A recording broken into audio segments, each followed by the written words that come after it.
170k mileage, boss, ang tinakbo. 177. Tapos ano model? 19, 2019. Ayun, no? Ano talaga, no? Paps. Sulit na rin naman yung sa 177 mileage. Makakatikim na siya ng linis ngayon. Naramdaman ni boss nga medyo lumakas ang fuel, tsaka nabawasan yung hatak ng sasakyan dahil sa ating carbon na dumi dito sa ating EGR valve tsaka intake manifold. Para bukas-bukasan ng konti. Ito yung intake manifold. Ito nga yung ating pinaka-combustion.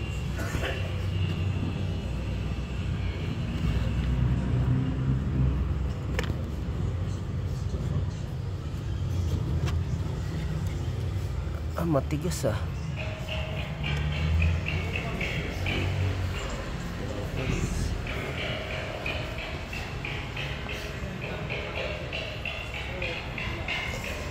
Tapos yung ating EGR valve. Ayan.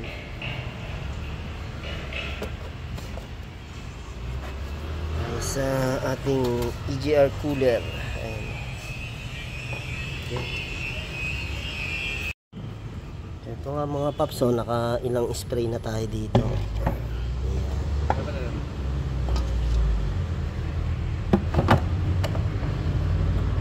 Dito naman tayo sa combustion niya mga paps.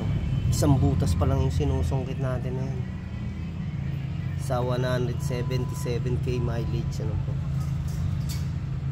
Kaya mas maganda pag talagang umangat yung ating ng kilometer sa 100, maganda mapalinisan na po din natin yung talaga. Kasi yun ang magiging problema natin, lalakas tayo sa fuel, medyo bibigat yung takbo ng ating sasakyan.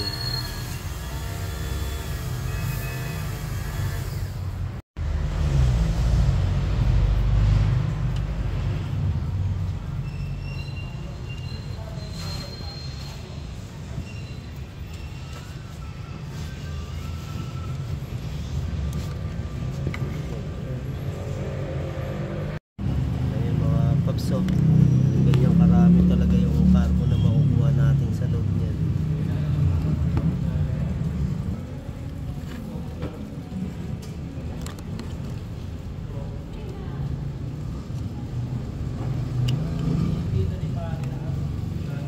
Na?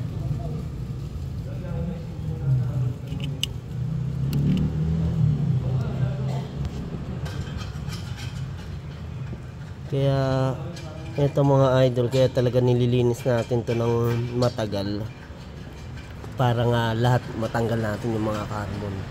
Hindi pwedeng sa intake manifold lang tsaka sa EGR. Ito talagang kailangan natin dukutin. Ito mga dumi dito, no? Bali, ito sa 3 butas pa lang to, hindi nukot natin na ganito karaming carbon.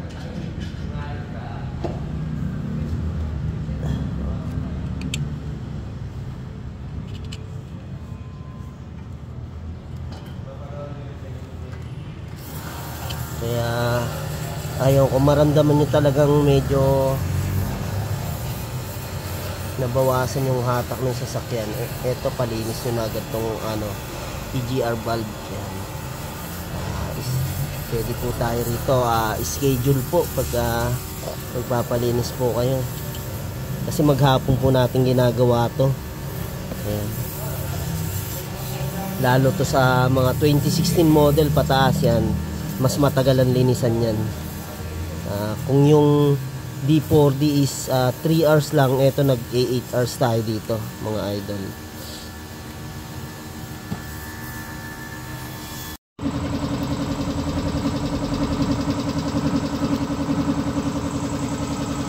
Yan, importante mga idol na ibabalik natin yung pinaka gasket.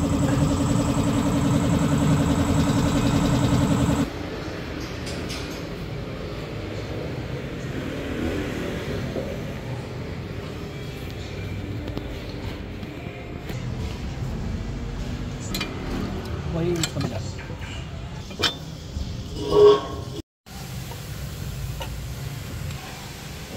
mga paps, kinakabit na nga namin yung ating EGR valve. So, yung EGR cooler natin, ito na nga.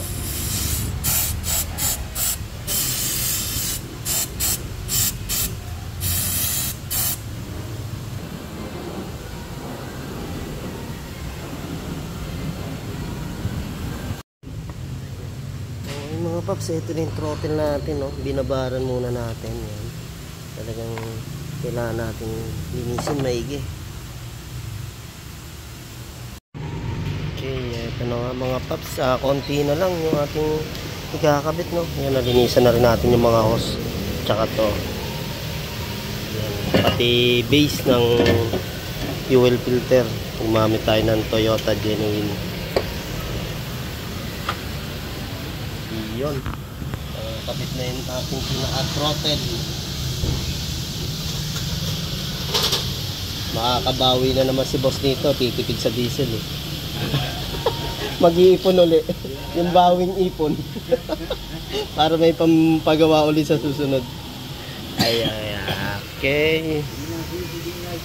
Okay mga paps, bali eto na nga, kakarga na namin ng coolant kasi dati nga coolant lang yung gamit ni boss, ay tubig, kaya gumamit kami ngayon ng coolant 1 liter Pro 99, 170 po per liter neto. Kakulay naman pink. Oh. Yan, walang problema mga idol, basta yung coolant natin same na kulay pink, pero mas maganda kung may Toyota pa din, original. Yan. Ganda rin na nakakulan para protection sa init na makina tsaka sa iwas anti-rust. Ito pag draining po natin yung kulat natin, halos magagamit tayo rito ng 6 liters. Yan. Tapos mga paps, pagka nag-drain nga kayo ng radiator, yung sa reserve natin, kahit hindi nyo po tanggalin yan, kusang bababa na rin yung kulan yan. Mapapa-start din na natin mga paps. Okay, start boss.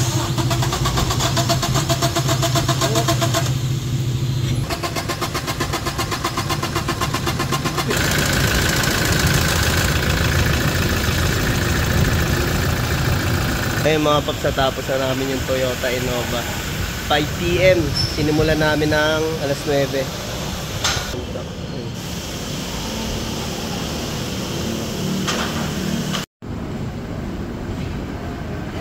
Okay, yun nga mga paps, natapos na namin gawin yung Toyota Innova. Bali, inabot kami ng 7 hours. Nilinisan namin yung EGR valve. Ayan. Okay, sa mga gusto magpagawa mga idol, message lang po kayo para ma-schedule natin. Dito po kami sa Taytay Rizal. Maraming salamat po.